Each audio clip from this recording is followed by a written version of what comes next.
Hey guys, it's QuickyBaby and today we are on a mission. That's right, maybe many of you guys are trying to do your ram kill mission.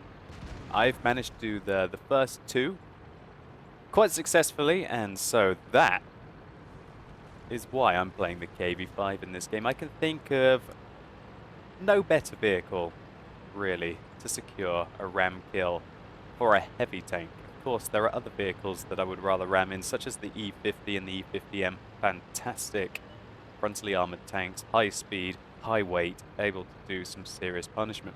The KV-5 is sort of the same. Its armor, while it's very flat, is very thick at the front. The vehicle is very heavy, and apart from its traverse speed, if it can pick up some speed down a slope, it can do some horrendous ram damage to its opponents. So, I'm playing on Hidden Village in a matchup which is very well balanced, really. Some good players either side. They've got a very good artillery player, the Great Khan in his FV207 that I really don't want to get shot by. Well, at least I think that now. But no spoilers. We'll see what happens later. So, the KV-5. If you don't know what this vehicle is all about, it's a tank that's no longer available in the gift shop, as we do a drive-by on that Tiger 1 there. It used to cost 7,500 gold. It gets preferential matchmaking, so it can never meet tier 10s. But it has the worst penetration of any of the tier 8 premium tanks. Not that it matters when you're shooting big boxes of vehicles like the Tiger, as we penetrate 3 in a row through the front of that tier 7 German Panzer.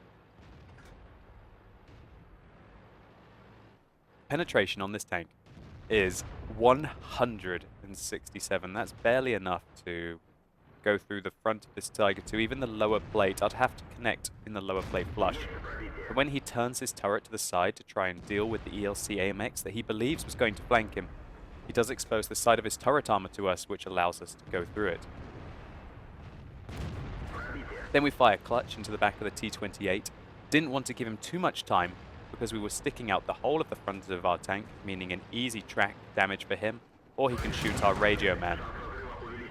Now we take our first hit from the tier 8 British artillery piece, and it does less than 200 damage. KV-5 shrugs off the blow. There's pretty much I'm just not concerned about that at all. In fact, I think while I was live streaming, I laughed that one off. Oh, 200 damage? Oh, okay, try it again next time.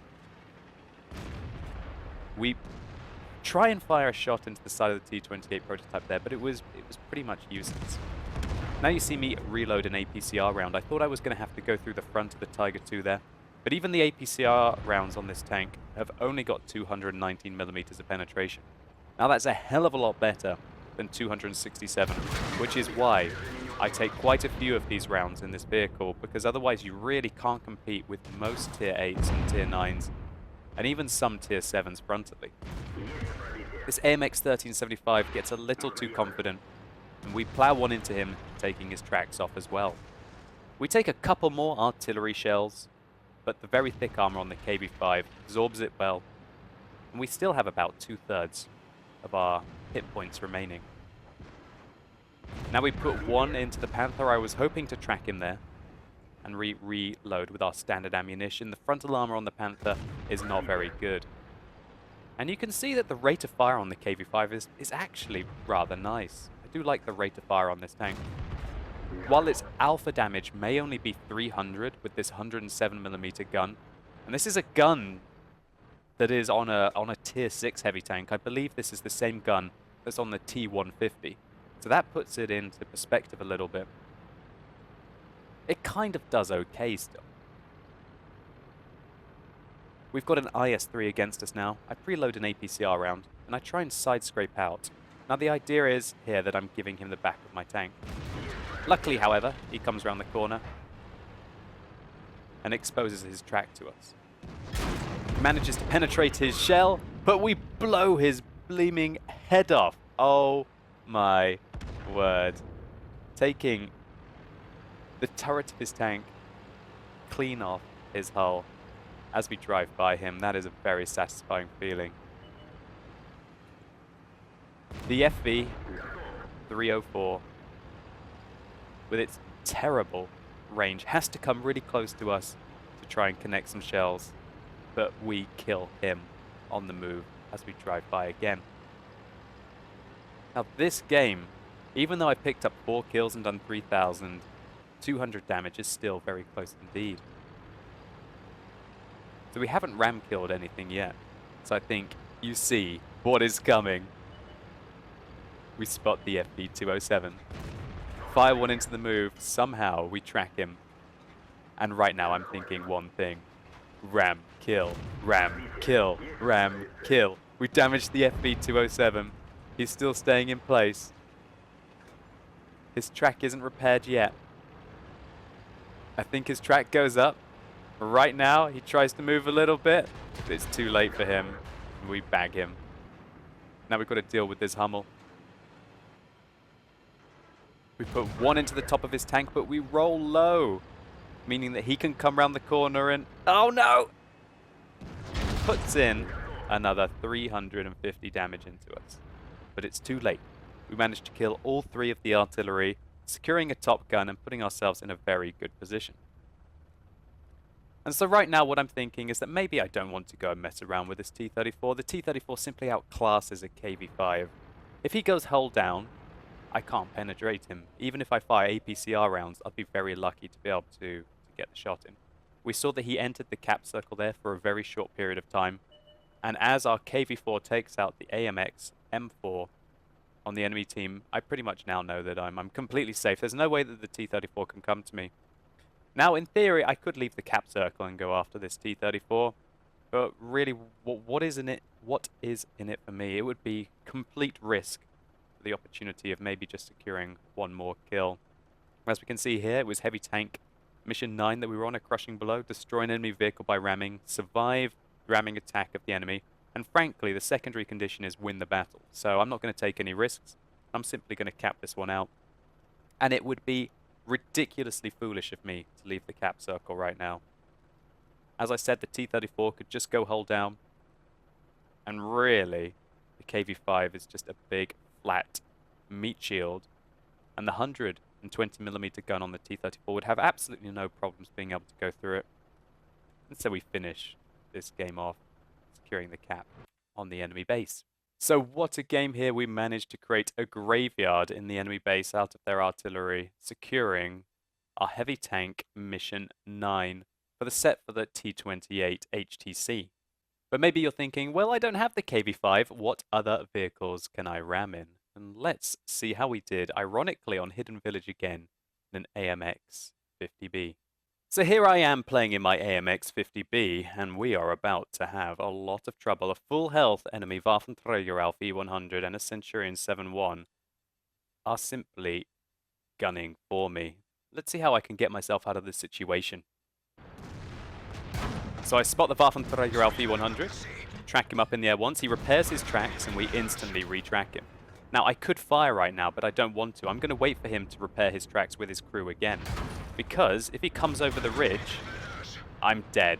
Right now, I just need to hold him in position for as long as I possibly well can and hope my allies take him out. Now, from this position, where I was below him, we can aim up and destroy his tracks and also hit this part of his vehicle, which counts as a hitbox and will also allow you to do full damage to your opponent. From here, my team managed to back me up, and the enemy Waffenträger leaves with a smidgen of his health left. Now the Centurion 7-1 is going to be going for me. I try and evade his shell. See, the Waffenträger isn't going to come up over the slope. And I try and get behind the E75. This E75, and a massive shout out to you. Oh my word, simply devastated that Centurion 7-1 with a fantastic ram. Thank you so much, Kugi. That was fantastic play, and I can't believe we managed to get out of that one alive. So here we go. We're reaching the crescendo of the game, and we're in a similar situation. We're trying to do heavy tank mission 9, a crushing blow. This time we don't need to survive. We've got 2 artilleries that we're going for. Check out how fast the AMX 50B is. Able to race into position, and oh no, the artillery takes out the T-92. Now we're going to try and go for the GW Tiger P. And, oh, I've turned it into a stalemate. If I go round that corner, I'm such a big target, it's very likely he's going to hit me. So I side scrape out a little bit, shoot him once to lower his health, to enable me. He misses through the house, and bam! We take him out, securing the mission, while still having a pretty darn good game. Let's take a look at the post-game stats of both the KV-5 and the AMX-50B game. So we managed to complete our mission killing the GW Tiger P at the end, and we gave John Weil a kamikaze medal, as we also got rammed to death by him effectively. This game, we didn't do a lot of damage, but we did manage to finish on top. And that was mostly likely due to that piece of tracking work I did on the Waffenträger Alpha 100. Yep, as we can see, 1,376 damage on detracking, turning a situation looked like a certain very ugly death into a massive win for our team. The KV-5 game was similar. We managed to get our Ace Tanker badge, we got a Percusis medal for taking out 3 artillery, a high caliber invader for capping the base, as well as the Top Gun. Even though we fired a few APCR rounds that game, we still made 83,000 credits profit, getting 1,418 base experience. And so that's how I managed to do my ramming missions. I think other tanks that would be simply excellent for doing this would be probably the KV-4 and also the E-75. Anything that can get a lot of speed up and have the weight behind it to do a lot of damage in the impact. And best of luck to all of you guys who are out there trying to complete these missions. I finally got my way through to the T28 HTC, and I'll be most likely playing it tonight for the first time on the live stream if I manage to redo Heavy Tank Mission 15 and also win the battle, because I just need one more commendation point. Anyway guys, if you enjoyed this video, please consider giving it a like down below, as it really helps the channel out. And if you want to see more KV-5 gameplay, then click up here and you can see, I think it's DL followed by a series of numbers, having a fantastic game, playing far better than I did in my KV-5 round. And let me know in the comments down below what you have thought so far about the missions. We've had them for several weeks now. Are there some that are specifically annoying you? Do you find that the tank destroyers are easier than the heavy tanks, or the light tanks are easier than the medium tanks? What do you find? What are your initial impressions, guys? Let me know. As always, thank you so much for watching. You've been epic, and hopefully I'll see you soon.